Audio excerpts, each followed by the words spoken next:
Olá, sejam bem-vindos então à nossa aula de operações unitárias. Essa é a nossa aula de número 6. Hoje falaremos sobre caracterização de partículas, especificamente sobre o tamanho.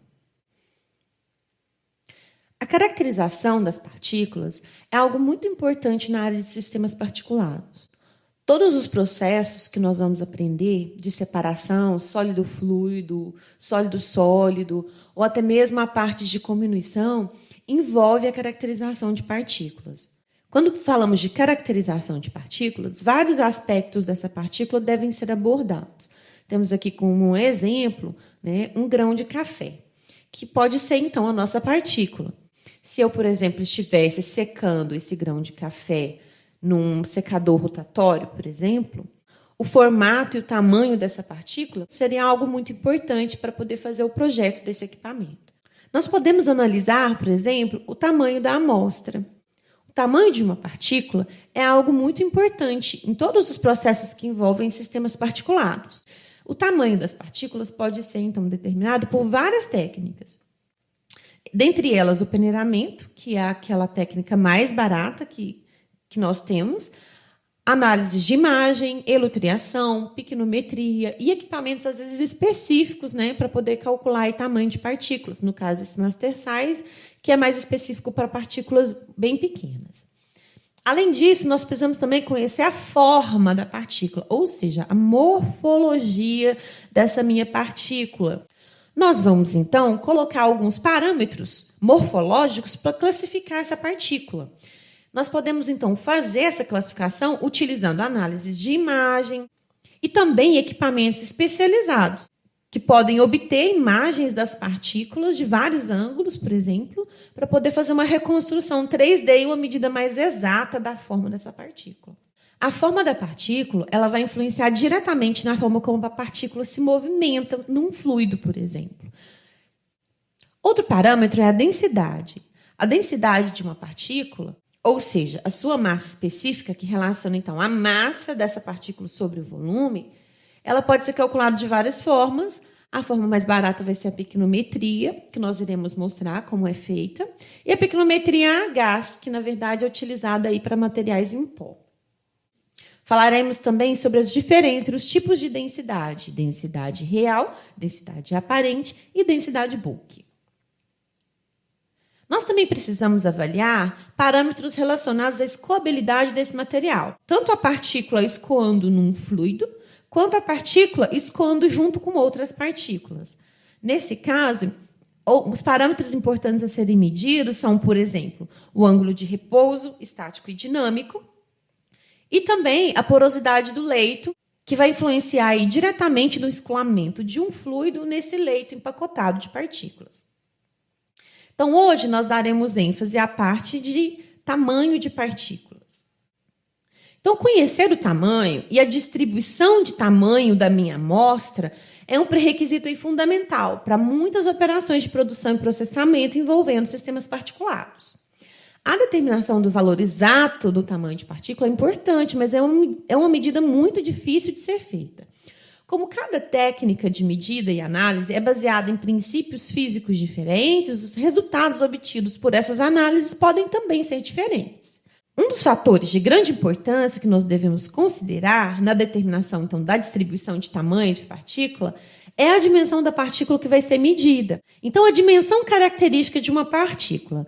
Para partículas que possuem, então, uma geometria canônica, que é uma geometria regular, como, por exemplo, esfera, cilindro e cubo, como nós temos aqui, que são as geometrias canônicas, a determinação do tamanho dessas partículas, ele vai se dar convencionalmente pela medida. Por exemplo, se eu tenho uma esfera, eu posso representar o tamanho da esfera pela medida do seu raio, certo? Se eu tenho, então, um cubo, eu posso representar o tamanho do cubo pela medida da sua aresta. Quando eu tenho, então, um cilindro, eu posso representar pela base, pelo diâmetro da base, pela altura desse cilindro, por exemplo. Nas plantas de beneficiamento de minérios, as partículas, na grande maioria das vezes, possuem uma forma irregular. Daí o uso do conceito de tamanho equivalente. Então, as partículas irregulares, a gente pode observar aqui, não focando só na parte de beneficiamento dos minérios, mas em vários outros processos. A maioria das partículas que nós trabalhamos na prática são partículas irregulares. Elas não têm um formato fixo, elas não têm um formato canônico, como a gente viu aqui. Não são esferas e cubos e cilindros, na sua grande maioria. Então, nesses casos, as geometrias irregulares, nós vamos precisar de definir um conceito de tamanho equivalente, que vai ser, então, determinado pela medida de uma propriedade dependente do tamanho da partícula, para relacionar, então, isso com uma dimensão linear. Por exemplo, se eu pegasse, por exemplo, essa pedra, aparentemente, ela tem um formato um pouco circular, mas ela tem várias angulações nela, certo? Eu posso, por exemplo, aproximar essa minha pedra a uma esfera. Então, agora, nós vamos definir vários tipos de diâmetros equivalentes que são utilizados aí na prática para representar tamanho de partícula. O diâmetro de peneira. O diâmetro de peneira, qual que é a dimensão linear que eu utilizo? É a abertura da peneira. Certo? Então, aqui, ó, quando eu tenho uma peneira e eu tenho os fios da peneira, eu fico com esse espaço aberto, que está representado aqui, certo? E esse espaço que existe aqui é o espaço onde a partícula deve passar. Então, as peneiras, elas são especificadas pelo que na prática nós chamamos de mesh. O que é o mesh? O mesh é o número de aberturas que eu vou ter em 1 polegada linear de medida ao longo de um fio. Digamos que desse ponto a esse ponto eu tenho 1 polegada. E nessa distância eu só tenho uma abertura. Então essa seria a peneira de um mesh. Então o mesh, ele me fala quantas aberturas eu tenho em 1 polegada. Ou seja, quanto maior é o mesh, menor é a abertura dessa peneira. Menor é o diâmetro da partícula, vai ficar retida nessa peneira. Essa aqui é a tabela da peneira Bertel, que nós temos no laboratório. Aqui nós podemos perceber o mesh, tá? Então, essa é a classificação Tyler. A classificação Tyler traz o mesh da peneira. Do lado, aqui em azul, eu tenho a abertura em milímetros, que para a gente 1 milímetro é mais usual, né? Então, por exemplo, uma peneira de 3,5 mesh significa que em 1 polegada eu tenho 3,5 buraquinhos. E essa abertura da peneira vai ser de 5,6 milímetros, certo? Se eu pegasse, por exemplo, uma peneira de 16 mesh, que é essa.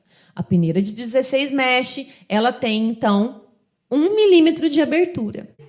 O diâmetro de peneira é um dos mais utilizados na prática, uma vez que o peneiramento é uma medida fácil de ser realizada e não envolve muitos custos. Outro diâmetro que nós podemos avaliar é o diâmetro da esfera de igual volume que a partícula, ou o diâmetro médio volumétrico. Então, por exemplo, eu tenho aqui um cilindro, certo? E aí eu quero encontrar qual é o diâmetro da esfera que vai ter o mesmo volume que esse cilindro que eu tenho. Então, é como se eu pegasse, então, agora esse cilindro e ele fosse maleável, e eu vou, então, apertar e vou fazer, então, uma bolinha com ele, que é uma esfera, certo? E vou medir esse diâmetro dessa esfera, certo? Então, esse é o conceito do diâmetro da esfera, que vai ter o mesmo volume que a minha partícula. Para isso, então, eu preciso medir o volume real da minha partícula. Eu vou medir o volume da minha partícula, que é irregular, e vou igualar esse volume a π dp ao cubo sobre 6, ao volume de uma esfera. E aí eu vou tirar quem é dp, que é esse diâmetro da esfera de igual volume que é a minha partícula. Um dos métodos, o método aí mais em conta, mais barato, mas é utilizado para partículas menores, é a pequenometria, utilizando um líquido adequado ao processo de pequenometria. E ele vai depender muito do seu sólido. Ou seja, eu tenho que utilizar um líquido, pessoal, que não penetra dentro da minha partícula. Então, se a sua partícula for uma partícula porosa, que absorve ou água ou algum outro elemento, você tem que escolher um líquido para fazer a pequenometria que não vai ser absorvido pela sua partícula. Então, esse é o pré-requisito número 1 aqui para a pequenometria. Digamos que eu tenha aqui algumas esferas de metal, que são esferas que não possuem microporos e não vão absorver a água, por exemplo. Então, na piquinometria, eu utilizo aqui o piquinômetro. Então, nesse método, eu consigo calcular tanto a densidade aparente da partícula, quanto o volume de uma única partícula. Mas, para isso, eu preciso contar quantas partículas eu pus dentro do piquinômetro. Então, a primeira coisa que vocês vão fazer na piquinometria, quando eu quero calcular o diâmetro, é contar quantas partículas a gente coloca. Né? Colocar aí pelo menos um dedo ou dois aí de partículas dentro do piquinômetro. Para a gente, então, agora calcular o volume das partículas, eu preciso também saber o volume do piquinômetro. Para isso, nós vamos fazer uma calibração utilizando um líquido, certo? Então, eu vou pegar o piquinômetro, vou encher ele com água e vou ter, então, a massa do piquinômetro e da água. E aí, eu posso tirar quanto de massa de água cabe dentro desse piquinômetro, certo? Como eu sei a temperatura de trabalho, eu posso pegar tabelado quem é a densidade do meu líquido, que no caso aqui é a água, encontro o volume da água, que é o volume do piquinômetro, porque ele estava cheio de água, certo? Feito isso, então eu fui lá agora, peguei o meu piquinômetro com o sequinho, com o sólido, que eu, com isso eu já tenho, então, quem é a massa de sólido que eu coloquei. Depois disso, eu vou vir aqui e vou encher esse piquinômetro de água. A água, então, ela vai penetrar em todos os espaços onde não é partícula. Como eu pesei o piquinômetro com o sólido, tirei a massa do sólido e coloquei água e te pesei de novo, eu também tenho aí a massa de água que eu adicionei nesse piquinômetro com partículas. Como eu sei a densidade dessa água, eu sei o volume de água que eu coloquei, certo? Que agora não é o volume total. Por quê? Porque parte desse volume está cheio de partícula. Mas quando eu pego, então, o volume total e tiro esse volume de água que eu coloquei agora, eu tenho o volume do sólido, certo? Então, se eu tenho o volume do sólido e eu já pesei antes esse sólido e sei a massa desse sólido, eu tenho a densidade, então, desse meu sólido. Como que eu tiro, então, o diâmetro da partícula? Eu vou pegar esse volume do sólido e vou dividir pelo número de partículas que eu tinha. Então, se eu tinha 250 partículas, eu vou dividir por 250 e vou achar o volume de uma única partícula. Quando eu vou pegar esse volume, colocar aqui e vou, então, tirar quem é o diâmetro aí, médio volumétrico dessa minha partícula. Uma outra forma de medir esse diâmetro da esfera de igual volume que a minha partícula é utilizando outros métodos. Por exemplo, temos aqui o equipamento Coulter Counter. Tá? Ele é um equipamento eletrônico de alto valor. Ele vai medir, então, o volume através de um campo elétrico. Nesse equipamento, as partículas, então, ficam suspensas em uma solução de um líquido eletrolítico e são forçadas a passar através de uma abertura. É, então, aplicada aqui uma corrente que cria, então, uma zona aqui de medida. Quando a partícula atravessar, então, essa abertura, ela vai deslocar uma quantidade de líquido salino proporcional ao seu tamanho, ao seu volume, que vai criar um resultado de impedância na voltagem aqui, proporcional, então, ao volume dessa partícula. Então, dessa forma, fazendo, então, uma calibração inicial, eles conseguem fazer aí a medida do diâmetro de partículas. Cada equipamento, então, de cada fornecedor vai ter a sua faixa de tamanho para realizar essa medida. Outro diâmetro também utilizado para caracterizar tamanho de partículas é o diâmetro de Stokes. Vamos pensar aqui que nós temos, então, uma partícula irregular, tá? E ela estivesse caindo aqui num líquido a partir do repouso. Então, ela vai cair com a velocidade que nós chamamos de velocidade terminal. É essa velocidade que a partícula cai com aceleração nula no início da queda. Então, o diâmetro de Stokes vai ser o diâmetro de uma esfera que vai cair com a mesma velocidade terminal que essa minha partícula regular. O diâmetro de Stokes, ele não é, na prática, muito utilizado para caracterizar as partículas. O diâmetro da esfera da mesma área projetada que a partícula, né, que nós vamos chamar aqui de dA. Então, eu preciso obter uma imagem da partícula, Eu vou posicionar essa minha partícula sobre um plano e ela vai parar naquela posição em que ela tem maior estabilidade. Vou tirar uma foto, uma imagem de microscopia, por exemplo, e vou obter, então, a área projetada dessa minha partícula. Então, aqui a gente tem um exemplo com partículas que são quase esféricas, tá? Bem arredondadas. Então, nós tiramos a foto utilizando um fundo que tem um contraste com a partícula, para que quando a gente levar no software, a gente consiga avaliar bem o contorno dessa partícula e tirar propriedades dela. Uma opção aí gratuita para fazer uma análise de imagem de partículas grosseiras é o software ImageJ, que é um software livre, tá? E de fácil uso. Temos também, pessoal, vários equipamentos com método de microscopia óptica, tá? Com software de análise de imagem acoplado. Porque quando eu tenho, por exemplo, partículas muito, muito pequenas, eu preciso, então, de um equipamento que vai conseguir aumentar o tamanho dessa imagem, certo? Então, como que é feito o cálculo do diâmetro da esfera da mesma área projetada que é a minha partícula? Vamos pegar aqui o arroz como exemplo. Então, eu tenho aqui a foto do arroz, o software vai me dar a área projetada de cada uma dessas partículas. Por quê? Porque eu fiz uma calibração aqui, né, inicialmente, dos pixels da foto. Então, eu sei que 1 centímetro quadrado, eu tinha lá tantos pixels. E ele vai usar isso como referência e vai dar para você, numerando partícula por partícula, qual que é a área, em preto aqui, de cada uma dessas partículas. Então, nós vamos pegar essa área, certo? E igualar a área de uma esfera, que no caso, a esfera projetada dá um círculo, certo? Então, a área é π dA ao quadrado sobre 4. Isolando, então, aqui dA, eu tiro quem é o meu diâmetro da esfera, que tem a mesma área projetada que a minha partícula.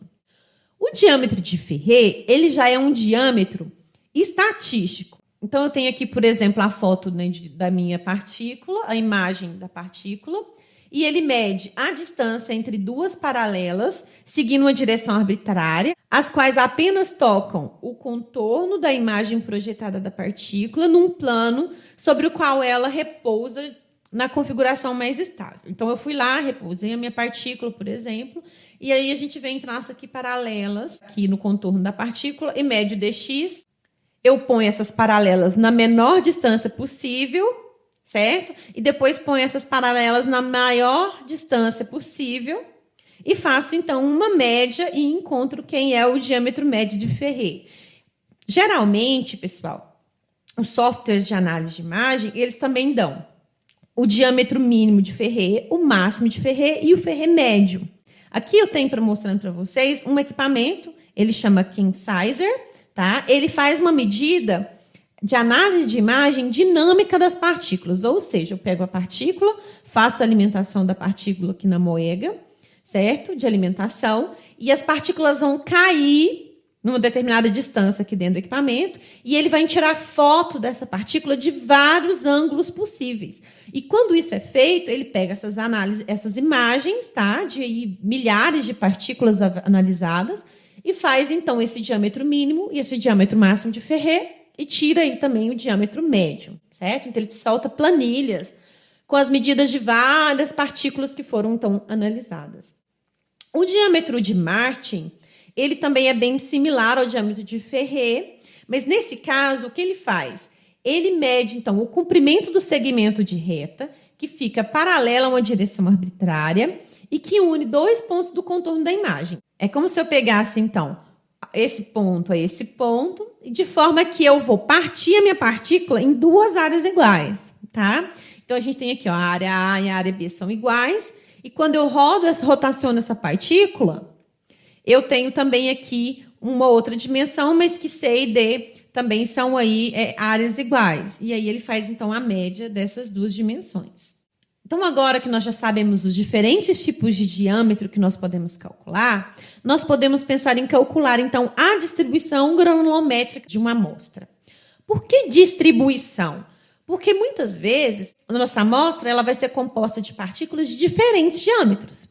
Então, eu preciso saber, da massa total da minha amostra, quantos são de partículas maiores e quanto eu tenho de partículas menores, por exemplo. Para que eu tenha uma distribuição de tamanho. No caso, nós usaremos como exemplo aqui o peneiramento, certo? Mas a distribuição de tamanho também pode ser feita utilizando, por exemplo, o peneiramento. Ele é, então, um método clássico para se obter, então, a distribuição granulométrica das partículas. Nesse caso, as peneiras que são padronizadas, elas são agrupadas em ordem decrescente de Mesh, de baixo para cima, ou em ordem crescente de diâmetro de peneira.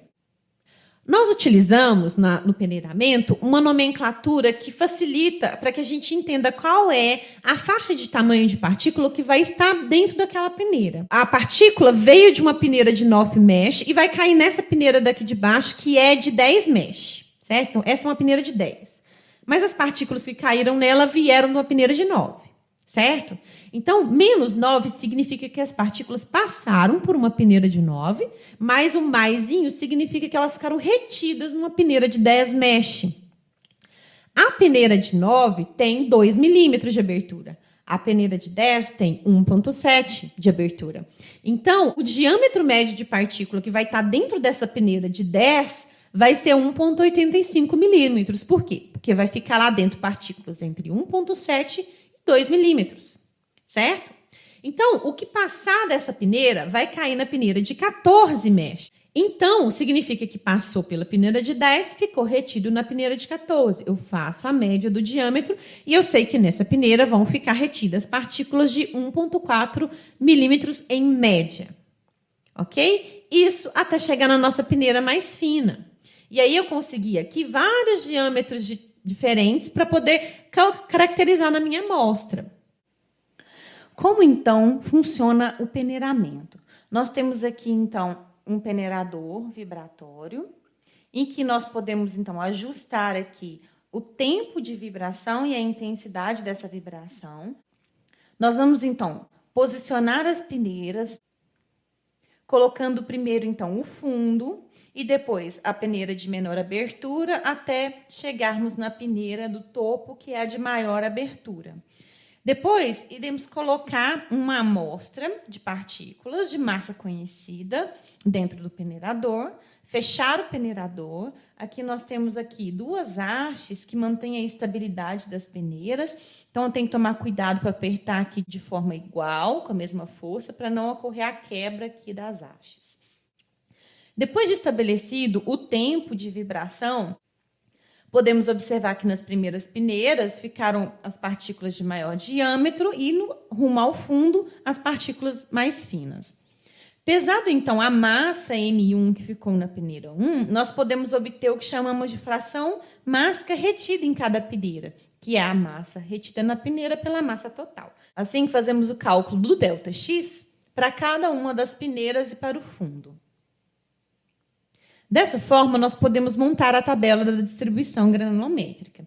Seja esse exemplo, fazer a distribuição granulométrica por meio do peneiramento, utilizando um sistema de peneiras Tyler, de uma amostra de 234,88 gramas de areia empregada, então, na construção civil. Então, nós temos aqui o sistema Tyler para identificar as peneiras. Isso significa que essa peneira é a peneira de 10 mesh, certo?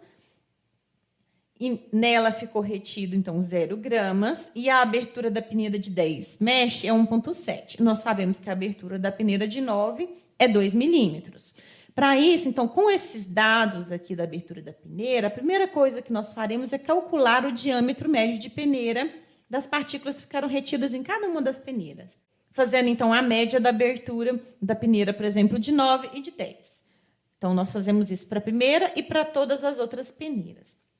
Após isso, nós vamos, então, obter a fração mássica retida, o ΔX. Pegando, então, cada uma dessas massas e dividindo pela massa total, nós obtemos, então, essa outra coluna. Agora, nós precisamos introduzir um novo conceito, que é a fração de massa de partículas com diâmetro menor que D, em que D aqui, a dimensão característica, é o diâmetro de peneira.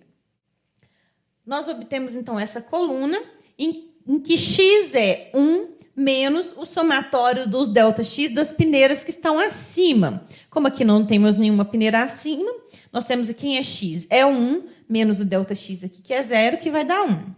E nessa peneira, quem é? É 1, que é o que eu tenho aqui na peneira anterior, menos o somatório dessas duas peneiras, que é 0 mais isso aqui, vai obter, então, 0,9659. Nessa peneira, quem é? É 1 menos o somatório dessas 3 peneiras. Obtemos o 0,81. Dessa forma, então, nós obtemos essa coluna toda, que é a fração mássica acumulativa. Nós podemos representar esses dados da análise granulométrica de forma gráfica. Primeiro, podemos fazer o gráfico da distribuição acumulativa. Temos aqui, então, o x em função do diâmetro de peneira da partícula, que nós plotamos aqueles dados dispostos anteriormente. Vamos, então, entender o conceito do que é o x, a distribuição acumulativa? Se eu quiser, então, calcular o que eu chamo de D50.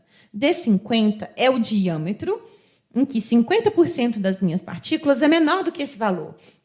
Isso significa que o x aqui é esse 50. Eu venho, então, no gráfico do x, vou marcar o 50%, chego até a curva e daqui da curva eu desço e encontro, então, que esse diâmetro corresponde a 1,07 milímetros. Ou seja, 50% das minhas partículas é menor do que 1,07 milímetros.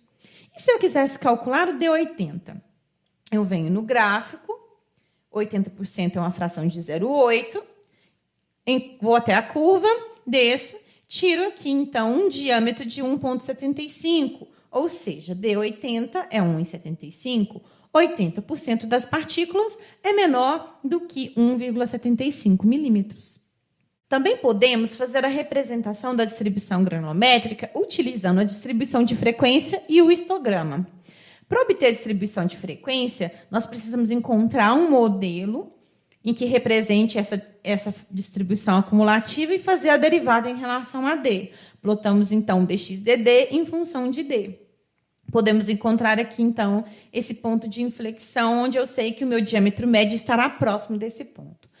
O histograma diz mais ou menos o que diz a distribuição de frequência, só que aqui plotamos o próprio ΔX, que é a fração mássica retida em cada uma das peneiras, em função do diâmetro de abertura daquela peneira.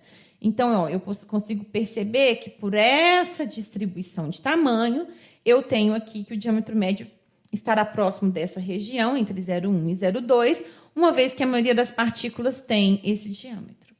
Podemos também representar a distribuição granulométrica utilizando modelos da literatura.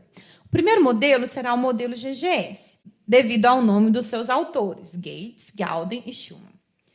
Esse modelo é composto por essa equação, em que x é o diâmetro dividido por um parâmetro k elevado a um parâmetro m. Nesse modelo, os nossos dois parâmetros, então, são o k e o m. K aqui tem uma dimensão de comprimento e m é uma dimensional. M está relacionado ao formato dessa curva. Se a concavidade é voltada para baixo, M está entre 0 e 1. E se a concavidade é voltada para cima, M apresenta um valor maior do que 1. Olha que interessante. Se jogarmos x igual a 1 aqui na equação, x igual a 1, isso significa que k é igual a d. Então, podemos dizer que o parâmetro k tem um sentido físico, ou seja, ele é o D100. Todas as partículas analisadas têm um diâmetro menor do que o parâmetro k. Pegando esse modelo, podemos então fazer a derivada em relação a d. Nós descemos aqui o m, que multiplica d sobre k elevado a m menos 1, vezes a derivada do que está aqui dentro, que é 1 sobre k, né? De onde veio esse k aqui. Então, essa equação aqui é a que nos dá a distribuição de frequência. Para encontrar, então, esses parâmetros mk, nós podemos pegar a equação e fazer um ajuste não linear e encontrar esses dois parâmetros. Uma outra opção é fazer a linearização desse modelo. Aplicando log, então, aqui dos dois lados, nós vamos obter essa equação aqui de baixo. No entanto, é preciso salientar que, quando nós fazemos as linearizações, algum tipo de informação é perdido ali durante essa linearização. Então, eu particularmente prefiro fazer então um ajuste não linear. Um outro modelo muito utilizado é o modelo RRB, de Rosen, Hemler e Bennett. Aqui nós temos o modelo do RRB, que é x igual a 1 menos a exponencial de menos d sobre d' elevado a n. Os parâmetros em questão aqui é o d' e o n. D' tem também dimensões de comprimento e n é uma dimensional, que está relacionado, então, ao formato da minha curva. Se n está entre 0 e 1, eu tenho uma concavidade voltada para baixo. E se n é maior do que 1, eu tenho um formato de S na minha distribuição. Quanto ao parâmetro d', nós podemos observar que, se eu faço d aqui igual a d', isso aqui vai para 1, certo? Então, ó, x é igual a 1 menos e elevado a menos 1. Resolvendo isso aqui, nós podemos encontrar um d' que é igual ao d63, ou seja, o x daria 0,632. Isso significa que esse parâmetro, D63, é aquele parâmetro em que 63% das minhas partículas são menores do que esse valor. Aqui nós temos, então, a derivada da nossa equação de x, tá? Eu derivei em relação a dd. E aqui nós temos, então, a forma linearizada da nossa equação, em que nos permite, então, fazer o cálculo de d' e n por essa equação, por um ajuste não linear, e aqui pelo ajuste da equação linear. Um outro modelo muito utilizado é o modelo log normal. Esse modelo é um dos mais complexos de se fazer o cálculo. Ele utiliza a equação f. Nós temos aqui que o f de um determinado valor x é 2 sobre raiz de π da integral de 0 a x de e elevado a menos t ao quadrado dt. Então, no nosso modelo, nós temos aqui que x, que é a fração mássica acumulativa, é 1 mais o f de z sobre 2. E que o z corresponde ao ln de d sobre d50 sobre a raiz de 2 do ln de 1 gama.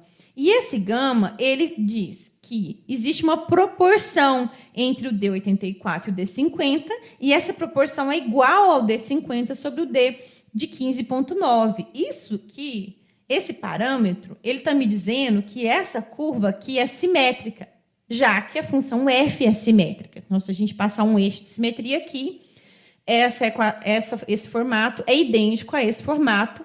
Por isso, esse gama aqui leva a proporções aqui idênticas dos Ds, ok? Então, nesse modelo, nós temos que o D50 aqui é dimensão de comprimento, né? 50% das partículas é menor que esse valor, e esse gama é uma dimensional, que também é ajustado. Outro modelo muito utilizado é o modelo sigmoide. Esse modelo, durante a minha prática de realizar distribuição granulométrica de vários materiais, várias das biomassas que eu já realizei distribuição granulométrica são muito ajustadas por esse tipo de modelo. Nesse modelo, nós temos que x é 1 sobre 1 mais d50 sobre d elevado a p. Aplicando, então, o log dos dois lados, nós temos aqui a forma linearizada da equação do modelo sigmoide. Aqui o parâmetro também é o D50, e esse P é uma dimensional que está relacionado com o formato da curva. Se P é, então, menor do que 1, eu tenho uma concavidade para baixo, enquanto P maior que 1 me leva a uma curva com formato de S. Quando nós temos uma distribuição granulométrica experimental, obtida pelo peneiramento ou por algum outro tipo de análise, como de imagem, por exemplo, nós testamos vários modelos, comparamos, então, com aquele que produz o melhor R² e aquele que apresenta os menores resíduos do ajuste em relação aos dados experimentais. Nós também podemos representar um conjunto de partículas através de diâmetros médios. Temos aqui o diâmetro da partícula, cujo volume é igual ao volume médio de todas as partículas da amostra, que é dado, então, por essa relação. Tenho aqui, então, que o diâmetro médio da partícula, ele vai levar em consideração a quantidade de partículas que eu tenho em cada faixa de diâmetro DI, certo? O diâmetro médio de partícula cuja área superficial é igual à área superficial média de todas as partículas da amostra. Então, eu tenho aqui, como aqui é um diâmetro que está relacionado à área, dp ao quadrado é o somatório, então, de xi, que é a fração que eu tenho mássica daquele tamanho i, pelo di, daquele tamanho di, dividido pelo somatório de xi sobre di ao cubo. Um dos diâmetros médios de partícula mais utilizado, que será o foco aqui na nossa disciplina, é o diâmetro médio de Salter, que é o diâmetro da partícula cuja relação volume e superfície é a mesma para todas as partículas da nossa amostra. Então, d barra, ele vai ser 1 sobre o somatório de ΔX sobre d. Falando um pouco mais sobre o diâmetro médio de Salter. Nós dizemos que ele relaciona, então, a área superficial de uma amostra com o seu volume. Temos aqui, então, o conceito, né, do diâmetro médio de Salter. Pensando, então, que a gente tem uma amostra com uma distribuição x, que é a função do meu diâmetro. SW é a superfície específica, ou seja, é a área superficial dividido pela massa total das partículas. Quem é, então, a área superficial de todas as partículas? É o número de todas as partículas vezes a área superficial de uma partícula. Então, BI, DI ao quadrado é a área superficial de uma única partícula. Dividir isso tudo, então, por M, que é a massa total da minha amostra. Certo? Então, eu faço isso para cada faixa I de tamanho que eu tenho. E, no caso aqui, representaria cada peneira. Ok. Como eu calculo, então, o número de partículas que eu tenho naquela faixa de tamanho I? Volume é massa sobre densidade, certo? Então, é o volume, é a massa que eu tenho nessa faixa ΔI dividido aqui pela densidade. Isso me dá o volume total, dividido pelo volume de uma partícula, que aqui está representado pelo CI DI ao cubo. Certo? Então, isso aqui é o volume de uma. Então, quando eu divido o volume total pelo volume de uma, eu tiro quem é o número I, NI, de partículas que eu tenho na faixa I. Substituindo esse NI aqui no SW, nós chegamos nessa relação aqui do SW, que ficou, então, em função do BI, que é um fator de forma, tá? De forma que o BI DI ao quadrado é a área superficial da minha partícula de diâmetro D. Esse CI, que é aqui um fator de forma também, de forma que CI DI ao cubo é o volume da minha partícula de tamanho DI. Em função agora aqui do que nós chamamos esse D barra, que é o nosso diâmetro de Salter. Então, existe uma relação direta entre o diâmetro de Salter e o SW, que é a superfície específica do meu material. Só para a gente exemplificar, no caso de uma esfera, eu tenho aqui, então, a área superficial da esfera, que é πd ao quadrado. Fazendo uma analogia aqui, nós tiramos, então, que BI é igual a π, certo? E fazendo, então, uma analogia agora em relação ao volume, o volume de uma esfera é πd ao cubo sobre 6. Nós teríamos aqui, então, por analogia, que CI é π sobre 6. Poderíamos fazer isso, então, para outros formatos, como um cubo, um cilindro e etc. É isso, então, pessoal. Vejo aí vocês na próxima aula, onde faremos, então, alguns exercícios. Até mais!